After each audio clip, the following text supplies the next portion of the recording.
ছাত্ৰ-ছাত্ৰীসকল আজি আমি পঢ়িবলৈ আগবাঢ়িছো যে ভাৰতীয় সংবিধানৰ কিতাপখনৰ দ্বিতীয় অধ্যায় অৰ্থাৎ ভাৰতীয় সংবিধানত থকা বিভিন্ন অধিকাৰসমূহৰ বিষয়ে আমি পঢ়িম। পোনপ্ৰথমতে আমি জানি লওঁ যে এই পাঠটিত কি পঢ়িবলৈ দিছে। পোনপ্ৰথমতে দিছে যে মৌলিক অধিকাৰৰ অৰ্থসমূহ বা মৌলিক অধিকাৰ কাক বোলে। তাৰ লগতে আছে যে ভাৰতীয় সংবিধানত থকা বিভিন্ন অধিকাৰ মৌলিক অধিকাৰসমূহ। তাৰ পিছত আছে যে অধিকাৰসমূহৰ গুৰুত্ব অৰ্থাৎ মৌলিক অধিকাৰসমূহৰ প্ৰয়োজনীয়তা বা ইয়াৰ গুৰুত্ব কি। তাৰ লগতে আছে যে মৌলিক অধিকাৰৰ বৈশিষ্ট্যসমূহ কেনে ধৰণৰ। তাৰ পিছত আছে যে মৌলিক অধিকাৰৰ কিছুমান লিমিটেশন বা সীমাবদ্ধতা, যে ইয়াক কিয় মৌলিক অধিকাৰ বোলে কিন্তু কিছুমান সীমাবদ্ধতা আছে তাক আমাৰ পঢ়িবলৈ দিছে। তাৰ পিছত আছে যে মৌলিক অধিকাৰসমূহ কি অৰ্থাৎ ভাগকে আমি সেইটো পিছলৈ ডিসকাস কৰিম, সেইসমূহৰ বিষয়ে আমাক জানিবলৈ দিছে। তাৰ পিছত দিয়া হৈছে যে কিছুমান নিৰ্দেশাত্মক নীতি অৰ্থাৎ directive principles of state policy, যে ভাৰতীয় সংবিধান কি ধৰণে আছে বা নিৰ্দেশাত্মক নীতিসমূহ কি সেই বা ইয়াৰ তাৎপৰ্য কি সকলোবোৰ কথা আমাক ডিসকাস কৰিবলৈ দিছে। এতিয়া আমি আজি আলোচনা কৰিবলৈ আগবাঢ়িছো যে মৌলিক অধিকাৰৰ অৰ্থ কি আৰু ইয়াৰ সংবিধানৰ কি ভাৰতীয় সংবিধানৰ কি মৌলিক অধিকাৰ আছে, ইয়াৰ গুৰুত্ব আৰু বৈশিষ্ট্যসমূহ। পোনপ্ৰথমতে আলোচনা কৰোঁ যে মৌলিক অধিকাৰৰ অৰ্থ, যে সকলোবোৰ গণতান্ত্ৰিক ৰাষ্ট্ৰতে বৰ্তমানে লিখিত সংবিধান আছে আৰু য'ত সেই সংবিধানখনত চৰকাৰ লগতে নাগৰিকেও সেই সংবিধানখন মানিবলগীয়া হয়। নাগৰিকসকলৰ এটা গুণ আছে অৰ্থাৎ যে তেওঁলোকে কিছুমান অধিকাৰৰ প্ৰাপ্তি হয় আৰু যাৰ দ্বাৰা নিজৰ জীৱনটো চলাই নিব পাৰে। আৰু সেই সংবিধানখন সেইটো কি কৰে যে মৌলিক অধিকাৰসমূহ প্ৰদান কৰে জনসাধাৰণক, যাতে তেওঁলোকে নিজৰ জীৱনটো সুচাৰুৰূপে চলাই নিব পাৰে। আমি বিভিন্ন ধৰণে আমি অৰ্থনীতিটোও লাগে, আমাক ৰাজনীতিটোও লাগে। তাৰ লগতে ৰাজনীতিৰ ভিতৰত যে অধিকাৰসমূহৰ প্ৰয়োজন, কাৰণ কিয়নো যে অধিকাৰসমূহ এনে উপাদান যাৰ দ্বাৰা মানুহ যদি অধিকাৰ নাথাকে তেনেহ'লে নিয়ম শৃংখলা নাথাকিব বা যি ধৰণে সুচাৰুৰূপে চলাৰ আমি সপোন বা কথা কওঁ সেইখিনি নাথাকিব। গতিকে সেইটো কাৰণে কি অধিকাৰসমূহৰ আমাৰ অতিকে গুৰুত্বপূৰ্ণ। এতিয়া আহোঁ যে ইয়াৰ অৰ্থ, মৌলিক অধিকাৰৰ অৰ্থ। ৰাষ্ট্ৰত মানুহ বা জনসাধাৰণ বা নাগৰিক হৈছে এক গুৰুত্বপূৰ্ণ উপাদান। তেওঁলোকক লৈয়ে জনসাধাৰণক লৈয়ে কি হয় এখন ৰাষ্ট্ৰ আগবাঢ়ে। গতিকে যে মানুহৰ সেইবাবে কি হয় যে কিছুমান নিজৰ যি মানসিকতা আছে তাক সবল কৰি তুলিবলৈ বা যি শাৰীৰিক বিকাশ আছে তাক সবল কৰি তুলিবলৈ আমাৰ কিছুমান কি যে অধিকাৰৰ প্ৰয়োজন হয় আৰু সেইসমূহ কি সংবিধানে প্ৰদান কৰে, যাক যিসমূহৰ মানুহৰ জন্মৰ পৰা লৈ পেলাই মৃত্যুলৈকে সেইসমূহ উপভোগ কৰি থাকে। আৰু ৰাষ্ট্ৰ এখনত চলিবৰ বাবে জনসাধাৰণৰ এই অধিকাৰসমূহৰ প্ৰয়োজন হয়, যিহেতু যে এই অধিকাৰসমূহ সংবিধানে দিয়ে আৰু মানুহে অৰ্থাৎ জনসাধাৰণে উপভোগ কৰে সেই ৰাষ্ট্ৰখনৰ, ইয়াকে কি বুলি কোৱা হয় মৌলিক অধিকাৰ। অৰ্থাৎ যে মৌলিকৰ অৰ্থটো এনেকুৱা যে এইখিনি প্ৰয়োজন, আমাৰ অত্যন্ত প্ৰয়োজন, যাক লৈ পেলাই আমাৰ জীৱনটো সুচাৰুৰূপে চলিব পাৰোঁ। লগতে আমাৰ যিটো ইণ্টেলেকচুৱেল বুদ্ধি আছে বা মানসিকতা আছে সেইটো আমি কি কৰিব পাৰোঁ বিকাশ কৰিব পাৰোঁ। গতিকে সেই সকলোবোৰৰ পৰা আমি বুজি পাব পাৰোঁ যে মৌলিক অধিকাৰৰ অৰ্থ বা ইয়াক কাক বোলে। এতিয়া মৌলিক অধিকাৰ বিভিন্ন দেশত ইনক্লুড কৰিছে। উদাহৰণস্বৰূপে আমেৰিকাৰ বিল অফ ৰাইটছ যিখন আছে অধিকাৰৰ বিধেয়ক, বা ছোভিয়েট ৰাছিয়াটো এনেধৰণে মৌলিক অধিকাৰৰ কথা তাত উল্লেখ কৰিছিল সংবিধানত। আমাৰ ভাৰতবৰ্ষতো আমি সকলোৱে গম পাওঁ যে আমাৰ মৌলিক অধিকাৰসমূহ প্ৰদান কৰা হৈছে। গতিকে সেই সকলোবোৰৰ পৰাই কি যে মৌলিক অধিকাৰটো এক অত্যন্ত প্ৰয়োজনীয়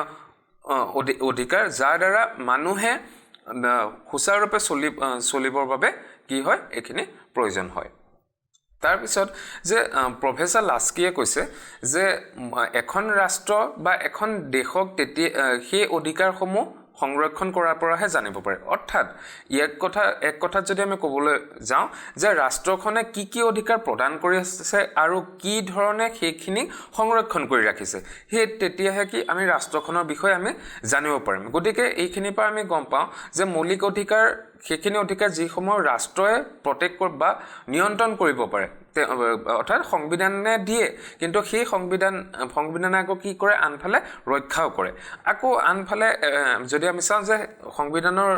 প্ৰভিজন অথবা যি অনুচ্ছেদ আছে তাৰ দ্বাৰা কি হয় যে ভংগও হয় কেতিয়াবা অধিকাৰসমূহ অৰ্থাৎ ভংগ কৰিব পাৰে কিছুমান বিশেষ বিষয়ত গতিকে তেনেধৰণে আমি ইয়াৰ যেটো অৰ্থ তাৰ বিষয়ে আমি জানিলো তাৰ পিছত আহো যে ভাৰতীয় সংবিধানত থকা মৌলিক অধিকাৰসমূহ যে আমি জানো যে ভাৰতীয় সংবিধানখন এখন লিখিত সংবিধান য'ত কিছুমান অধিকাৰৰ কথা কৈছে আৰু সেই অধিকাৰসমূহ কি জনসাধাৰণৰ কাৰণে অৰ্থাৎ যে ভাৰতত যিসকল মানুহ বসবাস কৰি আছে সেই অধিকাৰসমূহ লৈ পেলাইহে বসবাস কৰিব পাৰে বা বসবাস কৰি আছে গতিকে তেনেবোৰ অধিকাৰ কি যে আমাৰ ভাৰতীয় মানুহখিনি সেইখিনি প্ৰয়োজন আৰু সেইকেইটাৰ দ্বাৰা কি মানুহে নিজৰ ব্যক্তিত্ব বিকাশ কৰিব পাৰে মানসিকতা বিকাশ কৰিব পাৰে শাৰীৰিক বিকাশ অৰ্থাৎ সেই সকলোবোৰ গুণ অধিকাৰী তেতিয়া হ'ব যেতিয়া ভাৰতৰ এজন নাগৰিক হিচাপে তেওঁ পৰিচিত হ'ব অৰ্থাৎ বিদেশী সকলৰ কাৰণে নহয় অকল ভাৰতবৰ্ষৰ কাৰণে গতিকে তাত কিছুমান অধিকাৰ কোৱা হৈছে যদি আমি অনুচ্ছেদলৈ চাওঁ তেনেহ'লে 12 পৰা 35 লৈকে আমাক মৌলিক অধিকাৰসমূহৰ কথা কৈছে য'ত যে সামাজিক ৰাজনৈতিক অৰ্থনৈতিক শিক্ষিত সকলোবোৰ কথা সমতা অধিকাৰ স্বাধীনতা অধিকাৰ সকলোবোৰ অধিকাৰৰ কথা তাত ইনক্লুড কৰি দিছে আৰু সেইসমূহ কি সেইসমূহক লৈয়ে আজি সমাজখনত সমতা বা স্বাধীনতা বা ন্যায় সেই সকলোবোৰ কথা আমাৰ লগত লাগি আছে অৰ্থাৎ যে প্ৰত্যেকজন ব্যক্তিয়ে অৰ্থাৎ মই তোমালোক বা আন এজন ব্যক্তিয়ে সকলোৱে কি ব্যক্তিগতভাৱে এই অধিকাৰসমূহ কি কৰিব পাৰে পাব পাৰে আৰু পালন লৈ পেলাই আগবাঢ়িব পাৰে গতিকে তেনে ক্ষেত্ৰত যে এই অধিকাৰসমূহ ভাৰতবৰ্ষৰ সংবিধানত এনেবোৰ কথা ইনক্লুড কৰিছে আৰু এইখিনি যি ভাগ আছে অৰ্থাৎ কি আছে অধিকাৰ সেইখিনি আমি পাছলৈ আলোচনা কৰিম তাৰ পিছত আহো যে অধিকাৰসমূহৰ গুৰুত্ব কি বা প্ৰয়োজনীয়তা অৰ্থাৎ যে মৌলিক অধিকাৰৰ গুৰুত্ব বা প্ৰয়োজনীয়তা কি আমি যেটো জানো যে অধিকাৰসমূহ আমাৰ অত্যন্ত প্ৰয়োজনীয় বস্তু বা উপাদান যাক লৈ আমাৰ জীৱনটো গঢ়লৈ আগবাঢ়িব পাৰো গতিকে সেইসমূহ নহলে আমাৰ কি হ'ব বিশৃংখলতা হ'ব আমাক কোনোবা এজনে আনজনক হাৰ্ম কৰিব পাৰিব বা চৰকাৰে আমাৰ ওপৰত স্বেচ্ছাচাৰী শাসন কৰিব পাৰিব সেইসমূহৰ পৰা মুক্ত হ'বলৈ স্বাধীনভাৱে জীয়াই থাকিবলৈ আমাৰ মানসিকতা বুদ্ধি সেইবোৰ বিকাশ কৰিবলৈ এই অধিকাৰসমূহৰ প্ৰয়োজন আছে গতিকে সেইসমূহ আমাৰ সংবিধানত লিখিতভাৱে আছে আৰু আমি যেহেতু গম পাইছো যে 12 পৰা 35 লৈকে মৌলিক অধিকাৰসমূহৰ কথা উল্লেখ আছে গতিকে ইয়াৰ এতিয়া আলোচনা কৰোঁ যে গুৰুত্ব কি পোনপ্ৰথমতে আমি জানিব লাগিব যে যদি মৌলিক অধিকাৰসমূহ থাকে তেনেহলে কি যে চৰকাৰৰ যি স্বেচ্ছাচাৰী বা চৰকাৰৰ যি এটা একনায়ত্ববাদী যি মনোভাৱ হেতুৰ পৰা আঁতৰ হ'ব পাৰো অৰ্থাৎ যে চৰকাৰখনে কি কৰিব নোৱাৰে আমাক সহজে বা বিনা কাৰণত বিনা দুখত আমাক কি কৰিব নোৱাৰে আমাক শাস্তি দিব নোৱাৰে অৰ্থাৎ বা আমাৰ ভংগ কৰিব নোৱাৰে অৰ্থাৎ যে আমাৰ যদি অধিকাৰসমূহ আছে তেনেহলে আমি গম পাম যদি মই কোনোবা এটা মৌলিক অধিকাৰ ভংগ হৈছে চৰকাৰে কৰক বা ৰাষ্ট্ৰপতিয়ে কৰক বা আন এজন ব্যক্তি সাধাৰণ এজন ব্যক্তিয়ে কৰক যদি খৰ্ব কৰে তেনেহলে কি কৰিব পাৰি যে হেতুলৈ ন্যায়ালয়ৰ ওচৰলৈ যাব পাৰে গতিকে হেতুৰ কাৰণে এক প্ৰয়োজনীয় বুলি কৈছে তাৰ পিছত আছে যে গণতন্ত্ৰ দেশসমূহত কি সংখ্যাগৰিষ্ঠতা আমি দেখা পাওঁ অৰ্থাৎ যে সংখ্যাগৰিষ্ঠতা লোক থাকে আৰু ইয়াতে কি যে তাত মাইনৰিটি মেজৰিটি দুটা অৰ্থাৎ সংখ্যালঘু সংখ্যাগৰিষ্ঠ দুটা থাকে সংখ্যালঘু সকলৰ বাবে মৌলিক অধিকাৰসমূহ অত্যন্ত প্ৰয়োজন অৰ্থাৎ যে তেওঁলোকে যিহেতু মাইনৰিটি অৰ্থাৎ যে কম সংখ্যক লোক গতিকে তাত কি হয় যে সেই সমূহৰ কাৰণে তেওঁলোকৰ প্ৰটেকশ্যন তেওঁলোকৰ যি আছে যে জীয়াই থাকিবৰ কাৰণে সেইসমূহৰ কি যে মৌলিক অধিকাৰ প্ৰয়োজন হয় যাতে তেওঁলোকক সুচাৰুৰূপে অন্য ব্যক্তিৰ দৰে জীয়াই থাকিব পাৰে গতিকে তাৰ কাৰণেও কি মৌলিক অধিকাৰ প্ৰয়োজন আকৌ যে মৌলিক অধিকাৰ সমূহে কি কৰে যে আমাৰ কি যি আমাৰ ইন্টেলেকচুৱেল অৰ্থাৎ আমাৰ যি বুদ্ধি আছে আমি ব্যক্তিত্ব বিকাশ কৰিব পাৰে অৰ্থাৎ উদাহৰণস্বৰূপে যদি আমি চাওঁ যে এজন ব্যক্তিয়ে কি কৰিব পাৰে অধিকাৰসমূহক লৈহে আগবাঢ়িব পাৰে এতিয়া যদি যে আমাৰ কি জন্ম হৈছে কিন্তু তেওঁৰ অধিকাৰ নাই, তেতিয়াহ'লে কি হ'ব? হয়তো কোনোবাই হাৰ্ম কৰিব পাৰে বা মাৰি পেলাব পাৰে বা চৰকাৰে কিছুমান নিয়ন্ত্ৰণ, বেয়াকৈ নিয়ন্ত্ৰণ বা স্বেচ্ছাচাৰীমূলক মনোভাৱ তেওঁৰ ওপৰত প্ৰদান কৰিব পাৰে। গতিকে সেইসমূহ আঁতৰাবৰ কাৰণে কি মৌলিক অধিকাৰৰ প্ৰয়োজন থাকে। গতিকে আমাৰ কি মানসিক লগতে আমাৰ বুদ্ধিগত যি আছে জ্ঞান, সেইবোৰ কি হয় আগবঢ়াবলৈ মৌলিক অধিকাৰৰ প্ৰয়োজন হয়। তাৰ লগতে আছে যে মৌলিক অধিকাৰসমূহ থাকিলে আমাৰ কি হয় যে আমাৰ যি স্বাধীনতা, আমাৰ যি সমতা, সেইসমূহৰ কাৰণে মৌলিক অধিকাৰসমূহ প্ৰয়োজন হয়। কাৰণ আমি সমাজত জীয়াই থাকিবলৈ আমাৰ স্বাধীন ভাৱ লাগিব, অৰ্থাৎ যে আমি মই যেনেকৈ জীয়াই আছোঁ আন এজনেও যাতে জীয়াই থাকিব পাৰে বা আন দুজনে জীয়াই থাকিব পাৰে, সেই স্বাধীনতাটো কি আমাৰ প্ৰয়োজন। অৰ্থাৎ যে ব্যক্তিগত স্বাধীনতাটোৰ কাৰণে মৌলিক অধিকাৰসমূহ প্ৰয়োজন। ঠিক লগতে যে সামাজিক সমতা বা সমতা, যে সমতাৰ কাৰণে মৌলিক অধিকাৰসমূহৰ প্ৰয়োজন হয়। অৰ্থাৎ যে আমি সমাজত জীয়াই আছোঁ কিন্তু তাৰে ভিতৰত যে আমি সমভাৱে আমি জীয়াই থাকিব পাৰিছোঁ নে নাই, অৰ্থাৎ যে ধনী হওক বা দুখীয়া হওক সেইটো কোনো তাত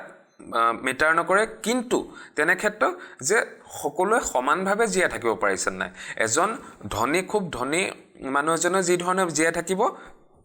এজন দেশৰ নাগৰিক ঠেলা চালকেই হওক লাগে বা দুখীয়াই হওক, তেওঁ সেই ধৰণে সেই মৰ্যাদাত জীয়াই থাকিব লাগিব। গতিকে তেনে ক্ষেত্ৰত কি মৌলিক অধিকাৰসমূহ আমাৰ প্ৰয়োজন হয় যাতে এজনে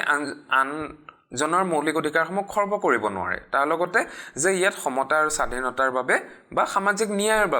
বাবে আমাৰ কিছু এটা প্ৰয়োজন হয়। যে ন্যায়ৰ বাবে কি যে আমাৰ ইয়াত যি অধিকাৰ আছে তাত যদি খৰ্ব হয় তেনেহ'লে আমি আদালতৰ ওচৰলৈ যাব পাৰোঁ। গতিকে সেই তেনে ক্ষেত্ৰত ন্যায়ৰ বাবে প্ৰয়োজন। গতিকে এইসমূহৰ কথাৰ পৰা আমি বুজিব পাৰোঁ যে মৌলিক অধিকাৰ বা অধিকাৰসমূহৰ আমাৰ কিমানখিনি গুৰুত্ব আছে। আৰু সেইটো কাৰণে কি সংবিধানত ইয়াত সুচাৰুৰূপে তাত লিখিতভাৱে আছে যাতে এইখিনি খৰ্ব কৰিব নোৱাৰে, আৰু সংবিধানে সেইখিনিক কি প্ৰটেক্ট কৰি ৰাখে বা এইখিনি যে অত্যন্ত গুৰুত্বপূৰ্ণ তাক সেই কথাখিনিৰ পৰা কি বুজা যায়। তাৰপিছত আহোঁ যে মৌলিক অধিকাৰসমূহৰ বৈশিষ্ট্যসমূহ, যে বিভিন্ন ধৰণৰ বৈশিষ্ট্য আছে, ইয়াৰ কিছুমান চৰিত্ৰ আছে যে কেনেধৰণৰ, সেইখিনি আমি এতিয়া আলোচনা কৰিম। যে সংবিধান অভিন্ন অংগ, অৰ্থাৎ যে সংবিধানৰ অভিন্ন অংগ। আমাৰ ভাৰতবৰ্ষৰ সংবিধানত কি আছে যে মৌলিক অধিকাৰসমূহ উল্লেখ আছে, আৰু য'ত কি কৰিব পাৰি যে তাত আমি সেইখিনি জানিব পাৰোঁ, অৰ্থাৎ তাত লিখিতভাৱে আছে। আৰু সেইখিনি 12ৰ পৰা 35 নম্বৰ অনুচ্ছেদলৈকে সেই মৌলিক অধিকাৰসমূহ তাত উল্লেখ আছে। গতিকে তাত আমি সেই কথাটো গম পাওঁ যে যিহেতু লিখিতভাৱে আছে আৰু জনসাধাৰণৰ কি মৌলিক অধিকাৰ আছে, গতিকে ইয়াক কি যে সংবিধানৰ পৰা এৰাই চলিব নোৱাৰে, সংবিধানৰ পৰা আঁতৰাই দিব নোৱাৰে। সেইটো কাৰণে কি ইয়াক লিখিতভাৱে আছে বা ইয়াক কি হয় সংবিধান অভিন্ন অংগ বুলি কোৱা হয়। গতিকে ইয়াক বৈশিষ্ট্য বুলিব পাৰে। তাৰপিছত আছে যে সম্বন্ধবাচক, যে মৌলিক অধিকাৰসমূহ সম্বন্ধবাচক। ইয়াত এইটো কথা গুৰুত্বপূৰ্ণ যে মৌলিক অধিকাৰসমূহ অকল ব্যক্তি বা জনসাধাৰণৰ বা নাগৰিকৰ লগতে কি আবদ্ধ নহয়, ই সামাজিক, ৰাজনৈতিক, অৰ্থনৈতিক সকলোৰ ক্ষেত্ৰত কি হয় ই জড়িত হয়। বা চৰকাৰ আৰু আমাৰ যিটো ৰিলেশ্যন, অৰ্থাৎ সম্বন্ধ বা চৰকাৰৰ কিছুমান কাৰুকাৰ্য, সেই সকলোবিলাকৰ লগত কি সম্বন্ধ আছে। আৰু সেই মৰ্মেহে কি মৌলিক অধিকাৰসমূহ কি হয় যে তাত উপভোগ কৰিব পাৰে। গতিকে এই ক্ষেত্ৰত আমি জানিব পাৰোঁ যে অকল ব্যক্তিৰ লগতে নহয়, এই সামাজিকভাৱে প্ৰভাৱ পেলায়। অৰ্থাৎ যে সমাজত এতিয়া আমি যিহেতু সমতাৰ কথাটো কৈছিলোঁ, যে সমাজত চলি থাকিবলৈ সেই সমতা বা মৌলিক অধিকাৰসমূহ প্ৰভাৱ পৰে। অকল এজন ব্যক্তিৰ স্বাধীনতা অধিকাৰ বা এখন সমাজৰে সমতাটো নাথাকে, সকলো সমাজ বা দেশখনৰ সকলো ৰাজ্যৰ সেই সম্বন্ধটো থাকে, সকলোতে যাতে সমভাৱে বিস্তাৰ কৰিব পাৰে। আজি অসমত মই আছোঁ, আন এজন বেলেগ ৰাজ্যত আছে ভাৰতবৰ্ষৰ, তেওঁ মৌলিক অধিকাৰ মই যিটো জীয়াই থকাৰ অধিকাৰ যদি উপভোগ কৰিছোঁ, আন ৰাজ্যৰ মানুহজনেও বা মহিলাগৰাকীয়েও তেওঁ কি কৰিব পাৰে অধিকাৰ উপভোগ কৰিব পাৰে। গতিকে সেই সম্বন্ধটো বাচক বুলি কোৱা হয় বা সম্বন্ধবাচক বুলি মৌলিক অধিকাৰ বৈশিষ্ট্য বুলি কোৱা হয়। তাৰপিছত আছে যে চৰ্তবিহীন নহয়, যে চৰ্তবিহীন নহয়, অৰ্থাৎ যে মৌলিক অধিকাৰসমূহ আমি উপভোগ কৰিব পাৰিছোঁ, আমি উপভোগ কৰিছোঁ, আমি ইয়াত জন্মগ্ৰহণ কৰিছোঁ, আমি উপভোগ কৰিছোঁ, ঠিকে আছে, কিন্তু তাৰ ভিতৰত কিছুমান চৰ্ত থাকে। অৰ্থাৎ যে এনে ক্ষেত্ৰত যে মই উপভোগ কৰিছোঁ, কিন্তু এইটো নহয় যে মই আনৰ অধিকাৰসমূহ কি কৰোঁগে খৰ্ব কৰোঁগে আকৌ এটো এটা কথা যে ইয়াক নাগৰিকেহে কি কৰিব পাৰে ইয়াক উপভোগ কৰিব পাৰে আকৌ যে মই যেহেতু মৌলিক অধিকাৰ বা স্বাধীনতা অধিকাৰী হওক বা সমতাৰ অধিকাৰী হওক যিকোনো অধিকাৰ স্বাধীনতা অধিকাৰ আছে কিন্তু এটো নহয় মই স্বাধীনভাৱে যিকোনো কাম কৰিব পাৰোঁ গতিকে কিছুমান কি চৰ্ত আছে তাৰ ভিতৰতহে আমি উপভোগ কৰিব পাৰিম এতিয়া উদাহৰণস্বৰূপে যে কথা কোৱাৰ অধিকাৰ বা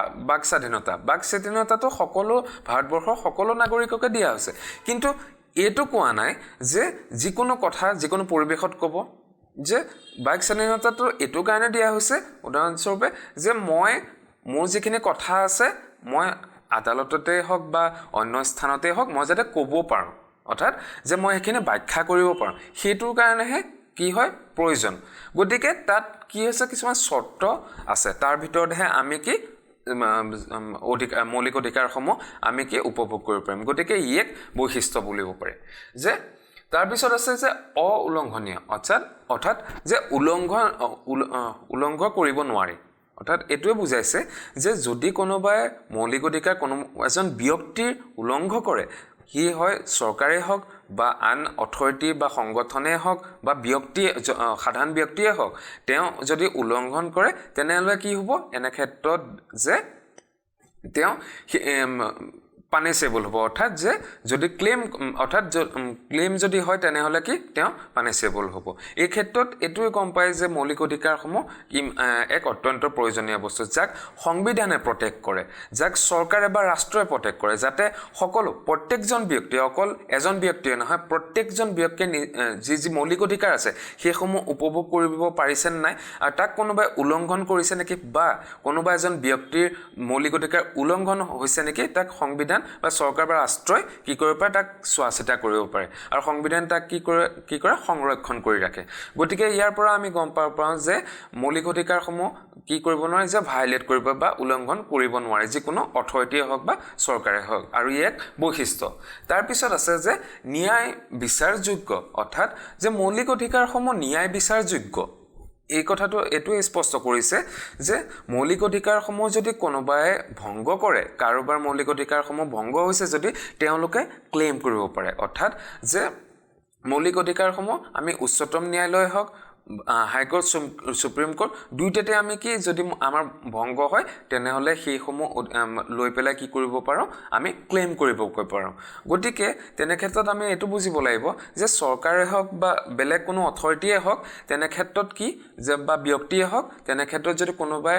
উলংঘন কৰে তেনেহ'লে কি হ'ব আমি ক্লেইম কৰিব পাৰোঁ আৰু তাক ন্যায়ালয়ত কি বিচাৰযোগ্য হ'ব যে প্ৰকৃততে তেওঁ মৌলিক অধিকাৰ খৰ্ব হৈছে নে নাই বা কোনোবাই যদি খৰ্ব কৰিছে কি অধিকাৰ খৰ্ব কৰিছে বা উদাহৰণস্বৰূপে ৰাইট টু লাইফ যদি কাৰোবাৰ খৰ্ব অৰ্থাৎ যে কোনোবা এজনে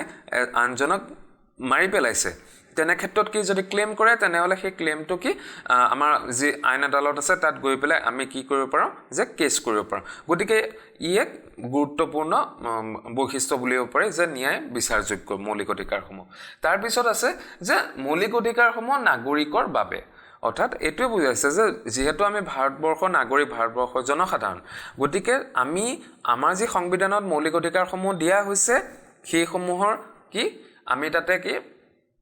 আমিহে উপভোগ কৰিব পাৰোঁ অৰ্থাৎ যে বিদেশী এজনে আমাৰ ইয়ালৈ আহি পেলাই সাংবিধানিকভাৱে মৌলিক অধিকাৰসমূহ উপভোগ কৰিব নোৱাৰে কিন্তু তাৰে ভিতৰত কিছু দুই এটা অধিকাৰ তেওঁলোকেও পায় বা সেইখিনি বিভিন্ন ধৰণৰ ফৰ্মেলিটিজ আছে বা ৰুল ৰেগুলেশ্যনৰ দ্বাৰাহে কিছু দুই এটাহে অধিকাৰ পায় কিন্তু ৰাজনৈতিক অধিকাৰ অৰ্থনৈতিক অধিকাৰ তেনেকৈ সাধাৰণতে নাপায় গতিকে সেই ক্ষেত্ৰত যে নাগৰিকসকল অৰ্থাৎ আমি নাগৰিক হিচাপে আমি ইয়াত বসবাস কৰিছোঁ সেইটোৰ কাৰণে কি আমাৰ কিছুমান অধিকাৰ আছে আৰু সেই নাগৰিক হোৱাৰ কাৰণেহে আমি অধিকাৰসমূহ কি পাইছোঁ আকৌ আনফালে যে অধিকাৰসমূহ কি হয় যে অকল নাগৰিকৰ কাৰণে বিদেশীসকলৰ কাৰণে নহয় গতিকে এনে ক্ষেত্ৰত আমি বুজিব পাৰোঁ যে নাগৰিকে ইয়াক উপভোগ কৰিব পাৰে গতিকে ই এক বৈশিষ্ট্য তাৰপিছত আছে যে মৌলিক অধিকাৰসমূহ সংশোধনযোগ্য অৰ্থাৎ যে ইয়াক সংশোধন কৰিব পাৰে 368 নং অনুচ্ছেদ মতে ইয়াক কি কৰিব পাৰে সংশোধন কৰিব পাৰে যাতে কি হয় যে কিছুমান মৌলিক অধিকাৰ এনে আছে য'ত আমাৰ সংশোধনৰ প্ৰয়োজন হয় যে এইটো এনেকুৱাকৈ হ'লে ভাল আছিলে বা এই অধিকাৰটো নালাগে ইয়াৰ সলনি এই অধিকাৰটো দিয়া যায় গতিকে সেই কথাবিলাক কি হয় যে সংশোধন কৰিব পাৰে মানে কি এটা ডেফিনিটকৈ নাথাকিব পাৰে কেতিয়াবা কি সাল সলনি এটা হ'ব পাৰে গতিকে এক বৈশিষ্ট্য বুলিব পাৰে যে মৌলিক অধিকাৰসমূহ সংশোধনযোগ্য তাৰপিছত আছে যে মৌলিক অধিকাৰসমূহ স্থায়ী নহয় এতিয়া আমি জানিছোঁ যে মৌলিক অধিকাৰসমূহ কিয় প্ৰয়োজন বা কিয় লাগে বা কিমান এক গুৰুত্বপূৰ্ণ অধিকাৰ কিন্তু তাত আকৌ আছে যে স্থায়ী নহয় অৰ্থাৎ যে মৌলিক অধিকাৰসমূহ কেতিয়াবা কি হয় যে খৰ্ব কৰিব পাৰে বা স্থায়ী নহয় কেতিয়াবা কি হয় যে উদাহৰণস্বৰূপে যদি এজন মানুহে আন এজনৰ মৌলিক অধিকাৰ খৰ্ব কৰে তেনেহ'লে কি যে যদি আমি চাওঁ যে তেওঁ ফাঁচি দিয়া হ'ব যিজনে খৰ্ব কৰিছে গতিকে সেই ফাঁচিটো কি যে তেওঁ জীয়াই থকা অধিকাৰটোৰ পৰা আঁতৰাই তেওঁ কি কৰিছে ফাঁচি দিবলগীয়া হৈছে গতিকে তেনে ক্ষেত্ৰত কি স্থায়ী নহয় সেই অধিকাৰসমূহ স্থায়ী নহয় আকৌ যদি এক কথাত আমি ক'বলৈ যাওঁ জৰুৰীকালীন সময় অৰ্থাৎ প্ৰেচিডেন্সিয়েল ৰুল যেতিয়া ইমাৰ্জেঞ্চি টাইম আহে তেতিয়া কি হয় except right to life-ৰ বাহিৰে সকলো অধিকাৰ আমাৰ মৌলিক অধিকাৰ কি আঁতৰি যায় তেনে ক্ষেত্ৰত কি যে আমাৰ সেই সময়ত স্থায়ীভাৱে নাথাকে গতিকে তেনে ক্ষেত্ৰত আমি বুজিব পাৰোঁ যে মৌলিক অধিকাৰসমূহ কি কেতিয়াবা আঁতৰি যাব পাৰে আমাৰ যি জীয়াই আছোঁ জীৱনৰ পৰা আমাক আঁতৰি যাব কিছু এটা খন্তেকৰ কাৰণে কিছু এক সময়ৰ কাৰণে বা যদি এইটো কাৰোবাৰ ভায়োলেট হয় সেইটো হয়তো পাৰ্মানেণ্টলি তেওঁলোকৰ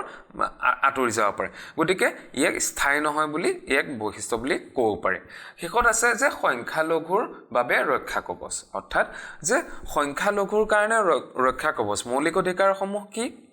যে গণতান্ত্ৰিক ৰাষ্ট্ৰ এখনত সংখ্যাগৰিষ্ঠতা লোক থাকে কিন্তু তাত সংখ্যালঘু কিছুমানো থাকে অৰ্থাৎ উদাহৰণস্বৰূপে যদি আমি ভাৰতবৰ্ষৰ ক্ষেত্ৰত চাওঁ যে সংখ্যালঘু সেইসকল অৰ্থাৎ মাইনৰিটি সেইসকল যিসকল নন হিন্দু অৰ্থাৎ অহিন্দুসকল যে মুছলিম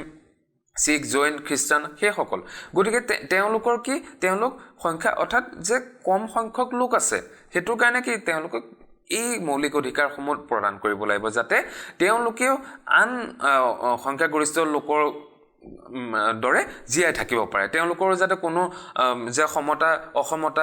এইবোৰ কথা নাহক যে সকলো সমানভাৱে চলিব পাৰে সকলো স্বাধীনভাৱে চলিব পাৰে এই সকলোবোৰ কথা ইয়াত আহি পৰে গতিকে তাত কি এক সংখ্যালঘু ব্যক্তি বা গোষ্ঠীৰ বাবে কি হয় ইয়াক ৰক্ষা কৱচ বুলি পাৰি আৰু ইয়াক বৈশিষ্ট্য গতিকে আজি আমি আলোচনা কৰিলোঁ যে মৌলিক অধিকাৰৰ অৰ্থ ভাৰতীয় সংবিধানত থকা মৌলিক অধিকাৰসমূহ যে অধিকাৰৰ বা মৌলিক অধিকাৰৰ গুৰুত্ব কি আৰু মৌলিক অধিকাৰৰ বৈশিষ্ট্যসমূহ কেনেধৰণৰ আমি আজি আলোচনা কৰিলোঁ